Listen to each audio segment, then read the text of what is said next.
পবিত্র রবিউল আউয়াল মাস চলছে। এই রবিউল আউয়াল মাসকে ঘিরে বিভিন্ন পন্থা এবং পদ্ধতি অনুসরণ করে আমরা নবী করিম সাল্লাল্লাহু আলাইহি সাল্লামের আগমনী বিভিন্ন বার্তা বা মেসেজ আমরা একে অপরকে দিয়ে থাকি।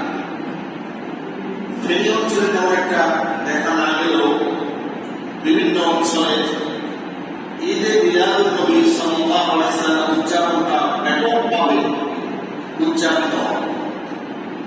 আজকে আমরা জানবো ঈদে মিলাদুন নবী সাল্লাল্লাহু আলাইহি সাল্লাম এটা কি, এটা উৎপত্তি এবং এটা সঠিক ধারণা নিয়ে আজকে আমরা কিছু কথা বলবো। আল্লাহ সুবহানাহু ওয়া তাআলা সঠিক নির্ভুল প্রয়োজনীয় তথ্যভিত্তিক কথা বলা এবং আমাদের সকলকে আমলে পরিণত করা তৌফিক দান করুন। আমিন। মিলাদুন নবী, মিলাদ শব্দটি মাওলুদ শব্দ থেকে এসেছে, যার অর্থ হচ্ছে জন্ম।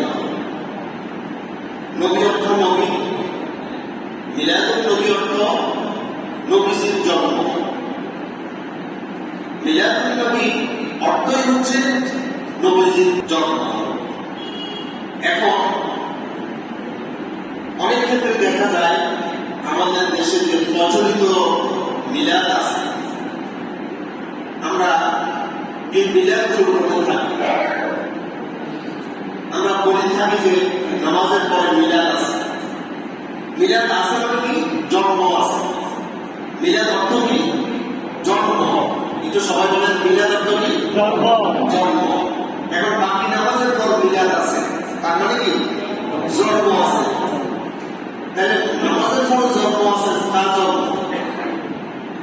আচ্ছা, মিলাদে যা কিছু পড়া হয় এখানে কি জন্মের সাথে কোনো কানেকশন আছে? তাহলে প্রথম শব্দটাই আমাদের ভুল। এখন মিলাদ যে আমরা করি, আমি মনে করি মিলাদের চাইতে দুরূদ ইব্রাহিম পড়া আল্লাহর কাছে সবচাইতে শ্রেষ্ঠ।